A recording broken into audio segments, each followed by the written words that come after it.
दोस्तों नमस्कार। मैं सबसे पहले अपना परिचय दे दूं। मैं डॉक्टर AR खान।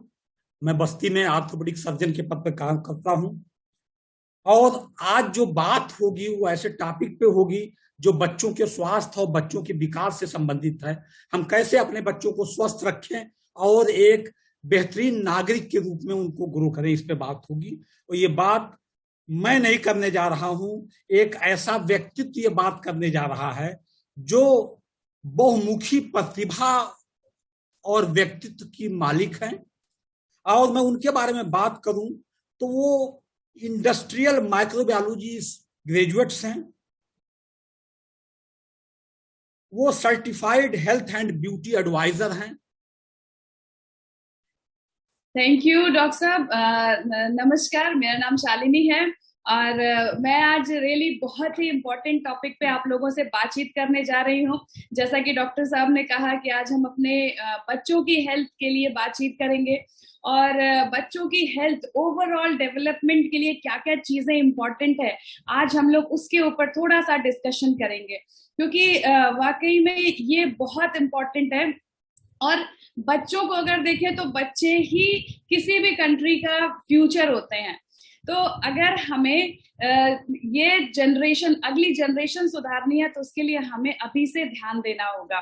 और जो बच्चे हैं इनकी अगर हम हेल्थ के ऊपर ध्यान रखते हैं तो ये हेल्प करता है कि वो सही तरीके से सोच पाए, वो नई स्किल्स को सीख पाए और वो फिजिकली, मेंटली और सोशली ग्रो कर पाए। तो क्या क्या चीजें जरूरी हैं बच्चों की ग्रोथ के लिए, उन सब के बारे में आज सारे एस्पेक्ट्स के बारे में हम लोग बातचीत करेंगे। तो सबसे पहले हम लोग बातचीत करेंगे बच्चों की मेंटल हेल्थ के बारे में। अब कई बार ये टॉपिक बहुत इंपॉर्टेंट है, क्योंकि कई बार हम ऐसा बिहेव कर जाते हैं एज अ पेरेंट्स या घर के जो एडल्ट्स होते हैं, तो ऐसा लगता है कि बच्चों का क्या मन, बच्चों के बारे में क्या, उनके मन के बारे में क्या सोचना, क्योंकि वो तो अपने मन से जो भी सोचेंगे वो गलत ही होगा। उन्हें डिसिप्लिन का पता नहीं, उन्हें क्या करना है फ्यूचर में उसका पता नहीं। तो जो हमारा मन है वो उन्हें करना चाहिए। लेकिन आज हम लोग बातचीत करेंगे कि बच्चों की मेंटल हेल्थ कितनी इंपॉर्टेंट है और ये क्यों जरूरी है, इसके ऊपर भी हम लोग डिस्कशन करेंगे। तो बच्चों की मेंटल हेल्थ अच्छी रखने के लिए, उनको मेंटली स्ट्रांग बनाने के लिए जो सबसे पहली और इम्पोर्टेंट चीज है वो है अनकंडीशनल लव फ्रॉम फैमिली। क्योंकि बहुत बार ऐसा होता है, इनफैक्ट ज्यादातर ऐसा होता है कि ये दुनिया ऐसी है, ये कॉम्पिटिटिव वर्ल्ड ऐसा है कि जहां पे जो परफॉर्म कर रहा होता है सब लोग उसको रिकग्नाइज करते हैं, सब लोग उसकी तारीफ कर रहे होते हैं। और कहीं ना कहीं जाने अनजाने में एज अ पेरेंट्स इवन कई बार हम ऐसा बिहेव करने लगते हैं कि बच्चे की अच्छी परफॉर्मेंस है तो हम उसे ज्यादा प्यार करने लगते हैं, अगर उसकी परफॉर्मेंस उतनी अच्छी नहीं है तो कहीं ना कहीं हमारा बिहेवियर में ये झलकने लगता है। लेकिन अगर हम अपने बच्चों को मेंटली स्ट्रांग बनाना चाहते हैं, मेंटली टफ बनाना चाहते हैं, तो इसकी शुरुआत यहीं से होती है कि हम बच्चों को अनकंडीशनल लव दें। मतलब कि उन्हें ये पता होना चाहिए कि जो हम उन्हें प्यार करते हैं तो ये इसलिए नहीं है कि उन्होंने कुछ अचीव किया है, कोई अकम्पलिशमेंट हुआ है, सिर्फ इसलिए हम उनको प्यार करते हैं। दूसरी चीज कि बच्चों की ग्रोथ के लिए इंपॉर्टेंट है खेलना, फिजिकली एक्टिव होना। और खेलना जो है, गेम्स खेलना, बाहर निकलना उनके, क्योंकि आजकल इसके ऊपर भी ध्यान देना बहुत जरूरी है। आजकल जो न्यूक्लियर फैमिलीज हो गई हैं, यहाँ पे ज्यादातर होता है कि घरों में एक या दो बच्चे होते हैं और वो दो बच्चे भी दोनों दो एज ग्रुप के होते हैं, तो आपस में वो एक दूसरे के साथ नहीं खेल करके बल्कि अपनी अपनी डिवाइसेस में बिजी रहते हैं। लेकिन बच्चों की मेंटल हेल्थ के लिए इंपॉर्टेंट है कि वो घर से निकलें, बाहर अपने बराबर के बच्चों के साथ एसोसिएट करें, उनके साथ गेम्स खेलें। और जब भी बच्चे खेलने के लिए जाते हैं तो इससे उन्हें क्या मिलता है, वो क्रिएटिव बनते हैं, वो प्रॉब्लम्स को सॉल्व करना सीखते हैं और वो सेल्फ कंट्रोल सीखते हैं कि लोगों के साथ कैसे एसोसिएट करना है, लोगों के साथ कैसे बिहेव करना है। तो जब भी बच्चे बाहर खेलने के लिए जाएं, बस एक चीज हमें इंश्योर करनी है कि खेलना है तो खेलना है किस लिए, फन के लिए खेलना है। कई बार होता है कि जैसा मैंने कहा कॉम्पिटिटिव वर्ल्ड है, तो यहाँ पे क्या होता है कि बच्चों की भी कई बार हैबिट होती है कि वो सिर्फ जीतने के लिए खेल रहे होते हैं। तो हमें जब भी बच्चों को सिखाना है कि आपको गेम खेलना है, बाहर निकलना है, तो हमेशा क्या सिखाना है कि इन्वॉल्व होना जरूरी है। जो आप एक्टिविटी कर रहे हैं उसको इंजॉय करना जरूरी है, सिर्फ जीतना ही जरूरी नहीं होता है। क्योंकि अगर बच्चे को ये लगता है कि जीतना सबसे ज्यादा इंपॉर्टेंट है, तो वो सही या गलत हर एक नॉर्म्स को अपनाता है सिर्फ उसको जीतने के लिए। तो इसलिए गेम में सिर्फ जीतना ही सब कुछ नहीं होता है, गेम में इन्वॉल्व होना, लोगों के साथ एसोसिएट होना, ये सारी चीजें इंपॉर्टेंट है। और जब कोई भी ये गेम में हारता है तो उसे लर्निंग मिलती है, वो उसे लेसन मिलता है। तो अगर हम ये सिखाते हैं बच्चे को कि जीतना सबसे ज्यादा इंपॉर्टेंट है, तो वो हर हाल में वो गलत या सही या बेईमानी करके भी जीतने की कोशिश करते हैं, और वो जो लर्निंग्स होती हैं, जो लेसन्स होते हैं, वो चीजें वो मिस कर जाते हैं। तो इसलिए इम्पोर्टेंट है जब आपका बच्चा खेल करके आए तो उससे ये नहीं पूछना है कि गेम में जीते या हारे, उसे क्या पूछना है कि क्या तुमने एंजॉय किया। और वाकई ये सारी चीजें वो हैं जो हम बचपन से बच्चों के अंदर डालते हैं।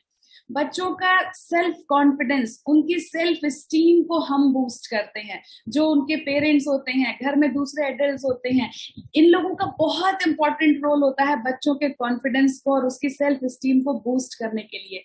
कैसे कैसे कर सकते हैं? सबसे पहले प्रेज देम, उनकी तारीफ करिए, उनके जो भी एबिलिटीज हैं। बहुत बार होता है कि हम सभी को, क्योंकि आजकल देखें तो एक या दो बच्चे ही होते हैं ज्यादातर लोगों के, और हम सारी उम्मीदें उसी एक बच्चे से पाल लेते हैं। हमें लगता है कि वो पढ़ाई में भी सबसे अच्छा होना चाहिए, वो गेम्स में भी सबसे अच्छा परफॉर्म करे, वो थिएटर, उसके स्कूल में जो भी स्टेज प्रोग्राम्स होते हैं उसमें भी सबसे अच्छा परफॉर्म करे, वो डिबेट में भी सबसे अच्छा परफॉर्म करे, वो ड्राइंग भी बहुत सुंदर बनाए। तो लेकिन हम ऐसी उम्मीद कैसे रख सकते हैं? क्योंकि हर एक बच्चे की अपनी काबिलियत होती है, हर एक बच्चे की अपनी जो एबिलिटीज हैं, उसके हिसाब से उसको रियलिस्टिक गोल्स को सेट करने में उनकी हेल्प करिए। क्योंकि जब वो रियलिस्टिक गोल्स सेट करते हैं तो वो उनको अचीव करते हैं और उन्हें इंकरेजमेंट मिलता है। फिर ऑनेस्ट रहिए हमेशा बच्चों के साथ। बहुत बार होता है कि हम अपने स्ट्रगल्स, अपने फेल्योर्स, अपनी प्रॉब्लम्स, अपने चैलेंजेस बच्चों से छुपाते हैं। लेकिन अगर हम बच्चों के साथ अपने चैलेंजेस, इवन अपने फेल्योर्स भी शेयर करते हैं या उनसे छुपाते नहीं हैं, तो बच्चों को एक लर्निंग मिलती है कि ठीक है, लाइफ में बड़े लोग भी फेल होते हैं, लाइफ में इन अडल्ट्स के सामने भी चैलेंजेस आते हैं। तो जब उनके सामने चैलेंजेस आते हैं या फिर जब वो किसी चीज में फेल होते हैं, तो वो छुपाते नहीं हैं, वो शेयर करते हैं और इम्प्रूव करने की कोशिश करते हैं। तो अपने बच्चों के साथ ऑनेस्ट रहिए, जो भी चीजें हैं आपके साथ हो रही हैं उसको लेकर के छुपाने की जरूरत नहीं है, उनके साथ ऑनेस्ट रहिए। साथ ही साथ कभी भी बच्चों पे सार्कास्टिक रिमार्क्स नहीं करिए। जैसे कि क्या हुआ, मान लीजिए आपका बच्चा बाहर से कोई गेम खेल करके आया, आपको पता है कि आज उसका फुटबॉल मैच होना था, और बच्चा जब घर में आता है तो बहुत बार होता है कि पता होता है कि हार गई है टीम, और बच्चे को चिढ़ाने के लिए कहते हैं कि क्यों, क्या हुआ, हार गए या जीते। तो आपको नहीं पता कि वो ऑलरेडी हारने के बाद वो कैसा फील कर रहे हैं, और हम उनके साथ ऐसा बिहेव करते हैं जिसकी वजह से वो और भी ज्यादा डिप्रेस होते हैं। तो अब इसकी वजह से क्या होता है कि बच्चा नई चीज ट्राई करने में हमेशा हिचकता है, क्योंकि ये तो सभी को पता है कि कोई भी स्किल जब हम बार बार प्रैक्टिस करते हैं तभी उसमें एक्सपर्ट बनते हैं। अब बच्चे को अगर पता है कि ये नई चीज है, मेरे लिए नया है, मैं इसको अच्छे से नहीं कर पाता हूँ, तो वो उसको ट्राई ही नहीं करेगा, क्योंकि उसे पता है कि उसमें उसको कुछ डिफीट मिल सकता है, फेल्योर्स मिल सकते हैं, और अगर मैं फेल होऊंगा तो मुझे ऐसे कमेंट्स सुनने पड़ेंगे। तो ऐसे में बच्चे की क्रिएटिविटी मर जाती है। तो इसलिए इम्पोर्टेंट है हमेशा बच्चे को इंकरेज करना। साथ ही साथ उनकी मेंटल हेल्थ के लिए इम्पोर्टेंट है उनकी मेंटल स्टेटस को समझना। बहुत बार होता है, इनफैक्ट ज्यादातर बार होता है कि बच्चों में किसी न किसी चीज का डर होता है। इनफैक्ट अगर आप अपने बचपन को याद करें तो आप भी किसी न किसी चीज से डरते रहे होंगे। बहुत बार बहुत सारे एडल्ट्स भी कुछ चीजों से डरते हैं। तो बच्चों के अंदर जिन चीजों का फियर होता है, हमें पहले ये जानने की जरूरत है कि वो फियर किस लिए है।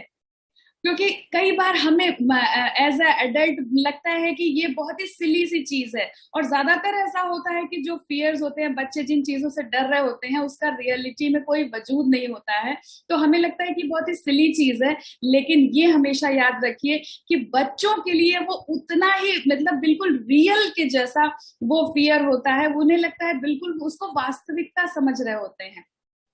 और इसीलिए हमें ये जानना जरूरी है कि किस चीज का फियर उनके अंदर है।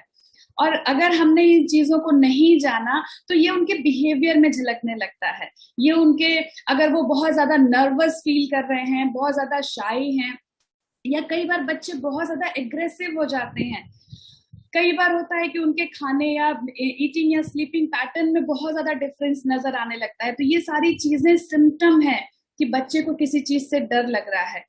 और कई बार ये फियर्स तो वर्चुअल होते हैं, ज्यादातर बार वर्चुअल होते हैं जिनका कोई अस्तित्व नहीं होता, लेकिन बहुत बार रियलिटी भी होती है। हो सकता है स्कूल में कोई चीज उसे परेशान कर रही हो, कोई बच्चा उसे बुली कर रहा हो, किसी टीचर के साथ वो कंफर्टेबल नहीं फील कर रहा हो, या घर में आने वाला कोई हो जिसके साथ वो अच्छा नहीं फील कर रहा है। तो जरूरी है बच्चों से बात करना। अगर हम कभी भी ऐसा देखें कि बच्चे को किसी चीज से डर लग रहा है या किसी पर्सन से डर लग रहा है, तो वहां हमें इंटरफेयर करने की जरूरत है, क्योंकि ये जो फियर्स हैं ये अपने आप नहीं निकलते हैं। तो इसलिए बच्चे से बात करिए और उस रीजन को समझने की कोशिश करिए, ये बहुत इंपॉर्टेंट है उनकी मेंटल हेल्थ के लिए। इसके साथ ही साथ अब सारी चीजें, लेकिन अगर हम बच्चे के हिसाब से उनके मन से करेंगे तो हम उन्हें कभी भी सही डायरेक्शन में गाइड नहीं कर पाएंगे। तो एज अ पेरेंट हमारी ये भी रिस्पॉन्सिबिलिटी है कि हम उन्हें सही गाइडेंस और सही डिसिप्लिन भी सिखाएं।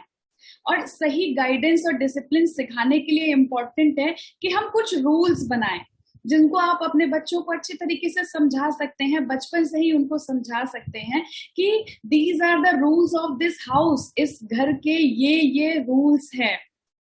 उन रूल्स को फॉलो करवाने के लिए फर्म बनिए, लेकिन स्ट्रिक्ट नहीं। फर्मनेस और स्ट्रिक्टनेस में क्या डिफरेंस है? फर्म होने का मतलब है कि आप उन रूल्स के ऊपर बिल्कुल स्टिक करते हैं, लेकिन अगर बच्चे से कभी इधर उधर होता है तो आप इतने काइंड भी हैं कि उनकी उन गलतियों को माफ करें और उनके साथ रियलिस्टिक रहें उनके बिहेवियर को लेकर के। लेकिन वहीं स्ट्रिक्ट पेरेंट्स क्या होते हैं कि अगर उन रूल्स से थोड़ा भी इधर उधर हुआ तो वो पनिशमेंट देते हैं। लेकिन फर्म होने का मतलब क्या है कि उनकी जो गलतियां होती हैं उन्हें माफ करते हैं, उन्हें सिखाते हैं, फिर से अपने वाले रूल्स पे आ जाते हैं। तो इसलिए हमें जो भी आप अपने रूल्स बनाइए, पहली बात तो रियलिस्टिक होना चाहिए। जो भी हम उनसे एक्सपेक्टेशंस है हमारी वो रियलिस्टिक होनी चाहिए, लेकिन उन एक्सपेक्टेशंस को लेके हमें फर्म रहना है। वो रूल्स हमारे रूल्स हैं, उन्हें हर हाल में फॉलो करना है। लेकिन वो रूल्स कब फॉलो होंगे? जब आप एक एग्जाम्पल सेट करेंगे अपने बच्चों के सामने। क्योंकि हम अपने बच्चों से ये उम्मीद बिल्कुल नहीं रख सकते हैं कि जो चीजें हम फॉलो नहीं कर रहे हैं वो हमारे बच्चे फॉलो करें। कई बार ऐसा होता है, हमें लगता है कि जब हम तुम्हारी एज में थे, हम हमेशा ऐसे बात करते हैं, जब हम तुम्हारी एज में थे तो हम ये किया करते थे, जब हम तुम्हारी एज में थे तो हम ऐसे किया करते थे, ऐसे पढ़ते थे, ऐसे काम करते थे, सारी चीजें बार बार, ज्यादातर पेरेंट्स की ऐसी आदत होती है। लेकिन आप कितनी बार भी कोई भी चीज कह लें, जब तक आप उनके सामने एज एन एग्जाम्पल अपने आप को प्रेजेंट नहीं करेंगे वो बच्चे उसे फॉलो नहीं कर पाएंगे।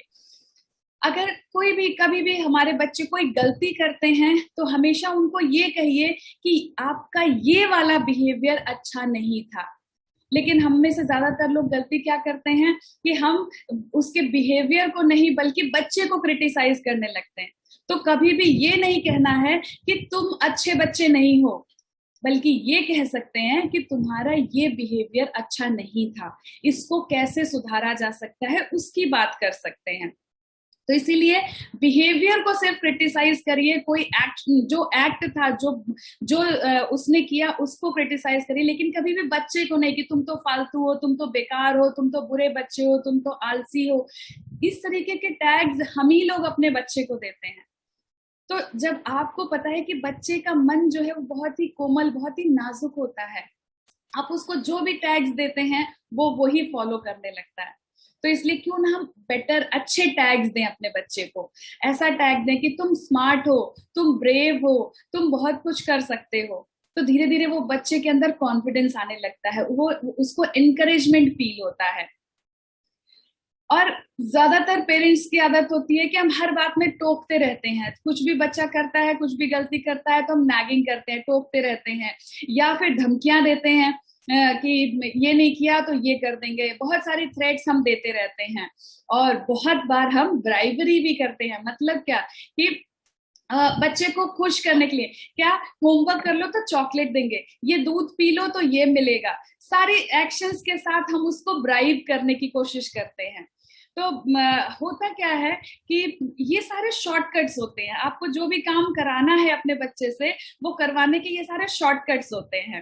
तो लेकिन धीरे धीरे क्या होता है कि बच्चे ये नैगिंग और थ्रेट्स, मतलब जितना भी आप टोकते हैं, टोका टाकी करते हैं, या फिर आप उनको जितनी धमकियां देते हैं, थोड़े समय के बाद बच्चे यूज टू हो जाते हैं। फिर उसको वो ओवरलुक करने लगते हैं। उन्हें लगता है कि ये तो हमेशा ऐसे मम्मी है, मम्मी तो हमेशा टोकती रहती है, मम्मी तो हमेशा धमकाती रहती है। तो बच्चे उसको फिर ओवरलुक करने लगते हैं कि ठीक है आप कहते रहिए, वो अपनी वाली करते रहते हैं। ब्राइबरी भी क्या होता है कि इसमें क्या होता है कि हम बच्चे को थोड़ी देर के लिए अपना काम तो उससे करवा लेते हैं, या जो भी हम चाहते हैं उससे काम तो करवा लेते हैं, लेकिन ये लंबा नहीं चलता है। और अगर लंबा चलता भी है तो बच्चे को हम क्या सिखाते हैं कि वो फिर वही कि वो कुछ मिलेगा तब काम करेंगे। उनके अंदर सेल्फ डिसिप्लिन नहीं पैदा हो पाता है, सेल्फ मोटिवेशन नहीं पैदा हो पाता है। तो इसलिए अच्छी बात क्या है, अच्छी चीज क्या है कि हमें अपने बच्चों के साथ बात करनी है और उन्हें डिसिप्लिन का इम्पोर्टेंस समझाना है। डिसिप्लिन में रहने से उन्हें क्या फायदे मिल सकते हैं, फ्यूचर में उसका क्या पोटेंशियल है, फ्यूचर में अगर वो ग्रो करना चाहते हैं तो आज की ये जो डिसिप्लिन लाइफ है ये कैसे पूरी जिंदगी उनकी हेल्प कर सकती है, उनको बड़ी सक्सेस अचीव करने में इसका क्या योगदान हो सकता है। तो ये सारी चीजें जब धीरे धीरे हम उन्हें समझाते हैं तो वो अपने आप डिसिप्लिन में आना शुरू कर देते हैं। लेकिन फिर से एक बार फिर से एम्फसाइज करूंगी कि वो डिसिप्लिन में तभी आएंगे जब हम खुद उनके सामने वो एग्जाम्पल सेट कर रहे होंगे। तो इसलिए इंपॉर्टेंट है पहले हम खुद डिसिप्लिन में आए। अब देखते हैं, अभी तो हमने मेंटल हेल्थ की बात की, साथ ही साथ अब देखते हैं कि फिजिकल हेल्थ की, बच्चों की फिजिकल हेल्थ के लिए क्या क्या चीजें जरूरी हैं। तो ये तो बेसिक नीड्स हैं, एडिक्वेट शेल्टर एंड फूड, की बच्चों को रहने के लिए आरामदायक जगह, सेफ एंड सिक्योर जगह, कपड़े, खाना, ये सारी चीजें चाहिए होती हैं। फिजिकल एक्सरसाइज बहुत जरूरी है, खाना जितना जरूरी है एक्सरसाइज करना भी उतना ही जरूरी है फिजिकल हेल्थ के लिए। साथ ही साथ क्योंकि हम किड्स हेल्थ की बात कर रहे हैं, बच्चों के लिए बहुत सारे वैक्सीन्स प्रेस्क्राइब्ड होते हैं, तो उनका वो टाइम टू टाइम उनकी फिजिकल हेल्थ को अच्छा रखने के लिए इम्यूनाइजेशन, ये सारी चीजें बहुत इंपॉर्टेंट है। इसके अलावा और क्या एज अ पेरेंट्स हमारी क्या रिस्पॉन्सिबिलिटी है कि हम अपने घर में एक ऐसा एनवायरमेंट क्रिएट करें जहां पे हम खुद हेल्थ फोकस्ड हों। क्योंकि अगर हम बच्चों को हेल्दी बनाना चाहते हैं तो हेल्थ के ऊपर फोकस किए बिना हेल्दी बच्चे या हेल्दी एडल्ट नहीं हो सकते, क्योंकि ऑटोमेटिकली तो ये चीजें डिटेरियोरेट होती हैं। हमारी जो हेल्थ है, अगर हम इसके लिए कुछ नहीं कर रहे होते हैं तो ये डिटेरियोरेट होती है। तो अगर अच्छी हेल्थ आप चाहते हैं तो आपको उसके लिए एफर्ट लगाना होता है, और ये चीज हम बचपन से ही बच्चे को सिखा सकते हैं। अगर आपके घर में हेल्दी लिविंग एनवायरनमेंट है तो बच्चे उसे अपने आप ही पिकअप कर लेते हैं। साथ ही साथ न्यूट्रिशियस फूड, कि बच्चे को बचपन से ही ये सिखाना चाहिए कि क्या चीजें खाने में अच्छी हैं, क्या चीजें अच्छी नहीं होती हैं। ये सारी चीजें बचपन से ही आदतें डलती हैं। तो इसके लिए हमें हमेशा खुद जिस तरीके का हम करते हैं हमारे बच्चे वही सीखते हैं। अब न्यूट्रिशन की अगर बात करते हैं तो हम देखेंगे कि बच्चे होते तो छोटे हैं लेकिन उनकी न्यूट्रिशनल नीड्स बहुत बड़ी होती हैं, क्योंकि वो उनका शरीर जो है वो बढ़ रहा होता है, उनके शरीर में हड्डियां हैं, ब्लड है, मसल्स है, सारी चीजें नई बन रही होती हैं क्योंकि ग्रोथ फेज में होते हैं। तो उनको उनकी न्यूट्रिशनल रिक्वायरमेंट्स बहुत ज्यादा होती हैं। यहाँ पे एक फूड पिरामिड है स्पेशली बच्चों के लिए, अगर आप देखें तो ग्रेन ग्रुप जो है, यहाँ 5 फूड ग्रुप्स जो हैं, हमेशा जो भी मील आप खाएं तो वो 5 फूड ग्रुप्स में से बैलेंस्ड होना चाहिए। जैसे कि जो ग्रेन ग्रुप है उसकी दिन भर में कम से कम 6 सर्विंग, ग्रेन मतलब क्या होता है कि रोटी, चावल, पास्ता, जो भी चीजें ये ग्रेन्स वाली, अनाजों वाली चीजें खाते हैं, दिन भर में 6 सर्विंग्स इसकी मिलनी चाहिए बच्चों को। उसके बाद वेजिटेबल ग्रुप को देखें तो यानी सब्जियां जो हैं वो 3 सर्विंग्स, फ्रूट ग्रुप को देखें तो दिन भर में 2 सर्विंग्स, अगर आप नॉन वेजिटेरियन हैं, बच्चे नॉन वेज खाते हैं तो दिन भर में 2 सर्विंग्स नॉन वेज की, नहीं तो मिल्क यानी डेयरी की 2 सर्विंग्स होनी चाहिए। और सबसे कम डाइट में, सबसे कम क्या होना चाहिए, फैट एंड स्वीट्स डाइट में सबसे कम होनी चाहिए। ये एक गलत फहमी है, कई बार हमें लगता है कि बच्चे हैं तो कोई बात नहीं, कितना भी मीठा खा लें, कितना भी फैट खा लें, उससे कोई फर्क नहीं पड़ता। लेकिन अगर ज्यादा फैट और स्वीट्स का कंजम्पशन करने लगते हैं बच्चे तो वो उनकी हेल्थ को बिगाड़ देता है। तो इसलिए इम्पोर्टेंट है, जिस तरीके से ये फूड पिरामिड देख रहे हैं आप लोग अपने सामने, हम कोशिश करें कि बच्चों की डाइट को इसी के अराउंड बैलेंस करने का। तो अब हमने ये जाना कि बच्चों की नीड्स क्या क्या होती हैं, हमें कैसे बच्चों को खाना खिलाना चाहिए, पर प्रैक्टिकली अगर देखें तो कुछ इस तरीके की प्रॉब्लम हम सभी हर रोज फेस करते हैं। बच्चों के सामने जब भी हेल्दी फूड की बात करते हैं तो ज्यादातर होता है कि उन्हें पसंद नहीं आता, वो उसमें इंटरेस्ट नहीं दिखाते, उन्हें उनकी एपेटाइट ही खत्म हो जाती है, उनकी भूख ही खत्म हो जाती है। और यही बच्चे आपने देखा होगा कि जब इनके सामने कुछ ऐसा इनका पसंदीदा फूड आता है तो यही बच्चे बिल्कुल एकदम भर भर के, इनकी एपेटाइट वापस लौट आती है। तो यही बच्चे जो है जब इस तरीके का फूड मिलता है तो खुशी खुशी उसे खा रहे होते हैं। अब इससे प्रॉब्लम क्या होती है, इससे प्रॉब्लम ये होती है कि ये जो फूड पैटर्न है उसकी वजह से जो जैसा फूड पिरामिड में देखा था हमने, हम उस तरीके को फॉलो नहीं कर पा रहे हैं और हमारी डाइट में कार्बोहाइड्रेट्स और फैट का अमाउंट बहुत ज्यादा हो गया है और प्रोटीन्स, विटामिन्स, मिनरल्स और फाइबर का अमाउंट जरूरत से बहुत कम हो गया है, क्योंकि जंक फूड बहुत ज्यादा कंज्यूम कर रहे हैं। और इसी वजह से जो न्यूट्रिशनल रिक्वायरमेंट्स हैं वो हमारे आज के फूड से पूरी नहीं हो पा रही हैं और इसीलिए जरूरत पड़ती है सप्लीमेंटेशन की। क्योंकि ऐसे बहुत सारे आर्टिकल्स आपने भी देखे होंगे, सुना होगा कि 80% इंडियंस ऐसे हैं जिनकी डाइट में प्रोटीन की कमी है। इवन 90% वेजिटेरियंस की तो डाइट में कमी है ही है, 85% नॉन वेजिटेरियंस इंडियंस ऐसे हैं जिनकी डाइट में प्रोटीन की डेफिशिएंसी है। और बहुत सारे न्यूज़पेपर में, टीवी में, सोशल मीडिया में, मैगजीन्स में आपने इस तरीके के आर्टिकल्स देखे होंगे जहां पे ये एम्फसाइज किया गया है कि किस तरीके से न्यूट्रिशनल डेफिशिएंसी हो रही है हमारी डाइट में।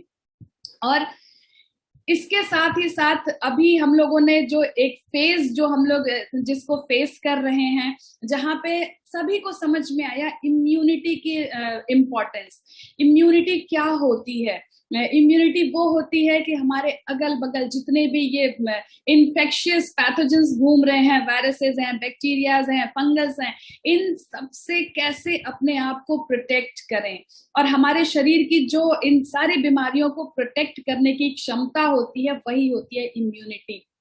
और इस पैंडेमिक में सभी को इस इम्यूनिटी की इम्पोर्टेंस समझ में आई, लेकिन धीरे धीरे लोगों को ये भी समझ में आया कि जब हम हेल्दी फूड कंज्यूम करते हैं, जब हम अच्छा खाना खाते हैं, और अच्छा खाना से मतलब कि ऐसा खाना जिसमें कि प्रोटीन्स, विटामिन्स, मिनरल्स, ये सारे न्यूट्रिएंट डेंस जो फूड होता है वो हमारे शरीर को हेल्दी बनाता है और हमारी इम्यूनिटी को भी बूस्ट करता है। तो अब जब लोगों को ये सारी चीजें समझ में आई तो लोगों ने सोचा कि हाँ, बच्चों के लिए भी ये सारी चीजें इंपॉर्टेंट है। इनफैक्ट अभी जो फेज है कि बच्चे स्कूल भी जा रहे हैं और बहुत सारे बच्चों के वैक्सीनेशन भी नहीं हुआ है, तो अब बच्चे स्कूल भी जा रहे हैं लेकिन उन्हें प्रोटेक्ट भी करना है। तो लोगों ने सोचना शुरू किया कि क्या ऐसा दें अपने बच्चों को, कौन सा ऐसा फूड खिलाएं जिससे कि उनकी जो न्यूट्रिएंट की डेफिशिएंसी है वो पूरी हो सके। तो मार्केट में जाते हैं, कंफ्यूज होते हैं, बहुत सारे ऑप्शंस मार्केट में अवेलेबल होते हैं, लेकिन आज जो मैं आप लोगों से बातचीत करने जा रही हूँ वो बातचीत करने जा रही हूँ न्यूट्रीलाइट की, क्योंकि मार्केट में बहुत सारे ब्रांड्स हैं, पर न्यूट्रीलाइट की ही बात हम क्यों कर रहे हैं आज मैं वो आपसे शेयर करूंगी। क्योंकि न्यूट्रीलाइट के पास अपनी 200 साइंटिस्ट की टीम है, और ये 200 साइंटिस्ट की टीम जो है वो रिसर्च एंड डेवलपमेंट का काम करती है इन प्रोडक्ट्स को और भी ज्यादा बेहतर बनाने के लिए। जितने भी प्लांट बेस्ड न्यूट्रीलाइट में जितने भी सप्लीमेंट्स आते हैं ये सारे प्लांट बेस्ड होते हैं, और आपको ये जान के अच्छा लगेगा कि ये जो जितने भी प्लांट्स हैं ये खुद ग्रो कराते हैं, क्योंकि न्यूट्रीलाइट में seed to supplement total control अपने हाथ में होता है। क्योंकि ज्यादातर ब्रांड्स जो होते हैं भले ही प्लांट बेस्ड हैं, हर्बल हैं, लेकिन वो रॉ मटेरियल्स को मार्केट से खरीदते हैं। अब जब आप रॉ मटेरियल्स अपना खुद ग्रो नहीं करते हैं तो आप 100% एश्योरेंस नहीं दे सकते हैं अपने प्रोडक्ट्स की क्वालिटी के। लेकिन न्यूट्रीलाइट में सारे प्लांट्स खुद ग्रो कराते हैं, और जो सीड्स यूज करते हैं ये नॉन जीएमओ सीड्स होते हैं, यानी कि जेनेटिकली मॉडिफाइड ऑर्गेनिजम्स नहीं, ओरिजिनल स्पीशीज को यूज करते हैं। जितने भी न्यूट्रीलाइट के फार्म्स हैं ये सर्टिफाइड ऑर्गेनिक फार्म्स हैं, यानी कि इन खेतों में किसी भी तरीके के केमिकल्स, पेस्टिसाइड्स, हर्बिसाइड्स का इस्तेमाल नहीं होता है। टोटली ऑर्गेनिक फार्मिंग, वो भी certified, third party certified farms हैं इनके। जो मैन्युफैक्चरिंग होती है वो लीड गोल्ड सर्टिफाइड प्लांट के अंदर होती है, और आपको जान के अच्छा लगेगा कि सप्लीमेंट्स तक बनाने के लिए जीएमपी यानी गुड मैन्युफैक्चरिंग प्रैक्टिसेस, जो कि मेडिसिन स्टैंडर्ड है, जितनी भी मेडिसिन बनती हैं वो जीएमपी फॉलो करती हैं, मतलब गुड मैन्युफैक्चरिंग प्रैक्टिसेस फॉलो करते हैं। जबकि सप्लीमेंट्स को बनाने के लिए ऐसा कोई मैंडेशन नहीं है कि आपको जीएमपी फॉलो करना है, लेकिन न्यूट्रीलाइट में मेडिसिनल स्टैंडर्ड से सप्लीमेंट्स को बनाया जाता है, और इन सप्लीमेंट्स को बनने के बाद भी thousands of quality control test होते हैं, और तब जाकर के ये प्रोडक्ट्स हमारे बीच में आते हैं। और इसीलिए ये प्रोडक्ट्स इतने इफेक्टिव हैं। इन प्रोडक्ट्स में बहुत सारे पेटेंट्स हैं, 100% सेफ प्रोडक्ट्स हमारे बीच में आते हैं। और सबसे अच्छी बात की न्यूट्रीलाइट के प्रोडक्ट्स की जो खास बात है कि इसके अंदर फाइटोन्यूट्रिएंट्स पाए जाते हैं। फाइटोन्यूट्रिएंट्स वो केमिकल्स होते हैं जो प्लांट्स के अंदर होते हैं, लेकिन उस प्लांट्स को तोड़ने के बाद, उस फल को या पत्तियों को तोड़ने के बाद वो फाइटोन्यूट्रिएंट्स धीरे धीरे खत्म हो जाते हैं, डिस्ट्रॉय हो जाते हैं।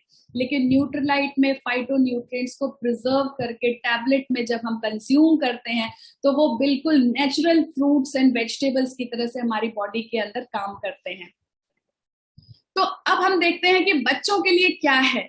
बच्चों के लिए सबसे पहले जिस चीज की मैं बात करने जा रही हूँ, जैसा अभी थोड़ी देर पहले मैंने आप लोगों से शेयर किया कि जब हम मार्केट में लेने के लिए जाते हैं हेल्थ ड्रिंक, तो बहुत सारे ऑप्शंस हमारे सामने होते हैं, और जब उन ऑप्शंस को आप देखेंगे तो आप पाएंगे कि उन ज्यादातर वो जो ऑप्शन जो हेल्थ ड्रिंक्स हैं वो माल्ट बेस्ड होते हैं, ग्रेन बेस्ड होते हैं, मतलब उनके अंदर गेहूं या जौ या फिर ऐसे मिलेट्स जो होते हैं उनका प्रोटीन यूज किया गया है।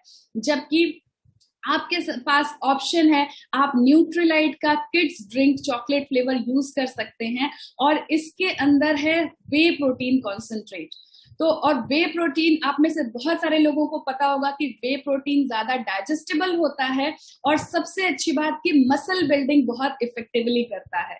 तो अब अगर हम देखें अपने बच्चों के लिए आपको चूज करना हो तो आप मिलेट वाला प्रोटीन लेंगे या वे प्रोटीन, आपके सामने दोनों चॉइसेस हैं। और वे प्रोटीन अगर आप यूज करते हैं तो बच्चों की बेटर मसल बिल्डिंग में हेल्प करता है। साथ ही साथ इस चॉकलेट ड्रिंक के अंदर कार्बोहाइड्रेट्स, प्रोटीन्स, मिनरल्स, इन सब का बैलेंस है जो आपके बच्चों की न्यूट्रिशनल रिक्वायरमेंट्स को पूरा करता है। नेक्स्ट अगर एक और प्रोडक्ट देखें, ये किड्स मल्टीविटामिन मल्टी मिनरल है।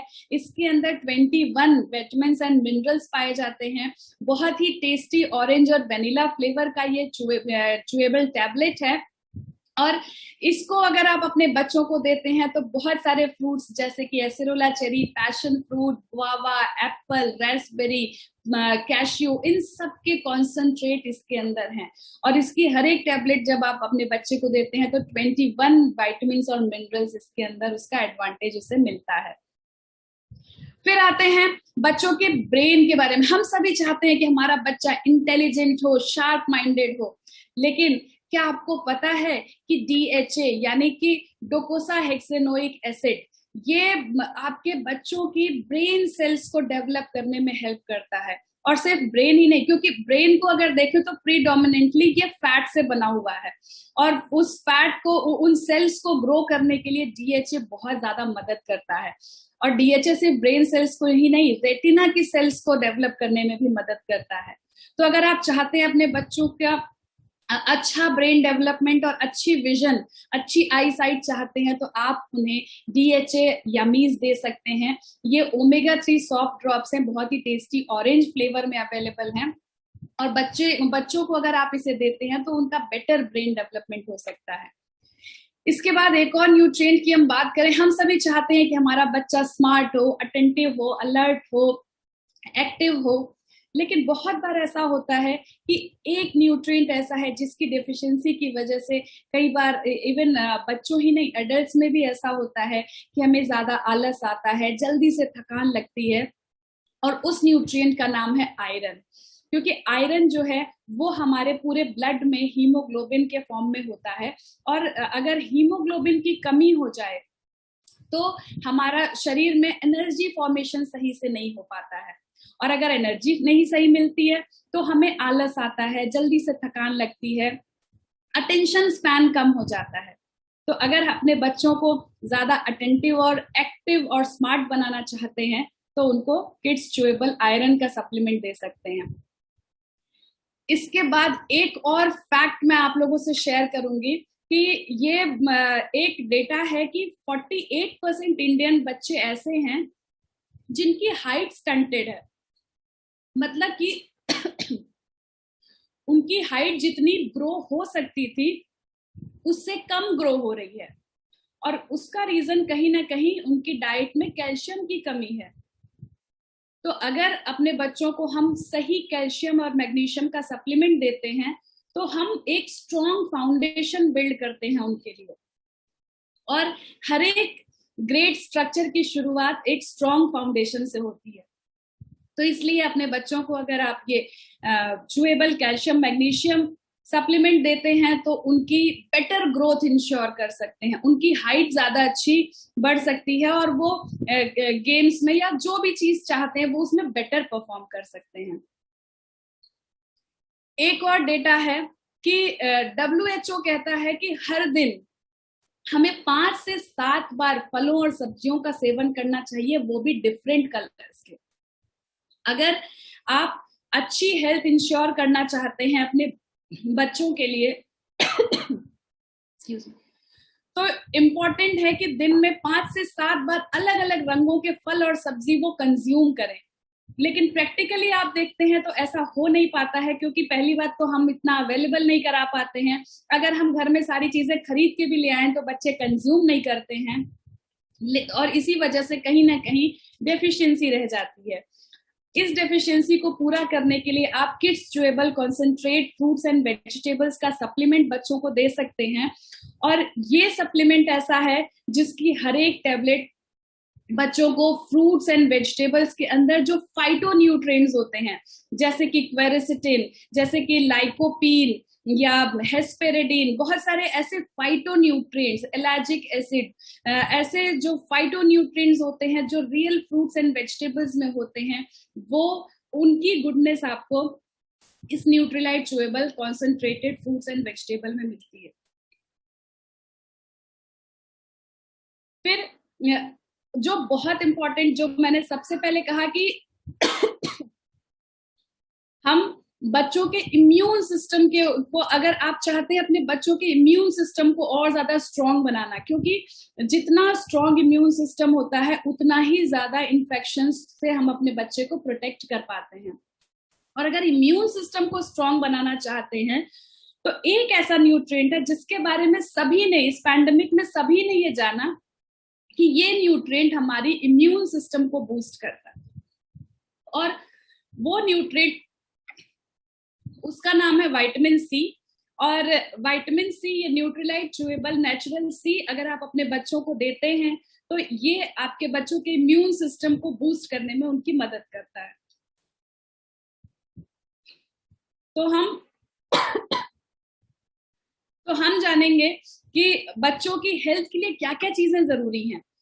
तो हमने ये देखा कि बच्चों की हेल्थ के लिए न्यूट्रिशन से रिलेटेड क्या क्या चीजें हमें इंश्योर करनी है कि वो सही से फ्रूट्स एंड वेजिटेबल्स का कंजम्पशन करें, वो प्रॉपर मात्रा में पानी पिए, वो सोडा और ड्रिंक्स, एरेटेड ड्रिंक्स का कम से कम कंजम्पशन करें, एक्टिविटीज वो अपनी बढ़ाएं, स्पोर्ट्स में पार्टिसिपेट करें, आउटडोर एक्टिविटीज बढ़ा के रखें, जिम्नास्टिक में जाएं, इस तरीके की फिजिकल एक्टिविटीज करें। लाइफस्टाइल में क्या करना है, सप्लीमेंटेशन के ऊपर फोकस करें, क्योंकि जहां भी न्यूट्रिशनल गैप रह जा रहा है उसको सप्लीमेंट से पूरा करें।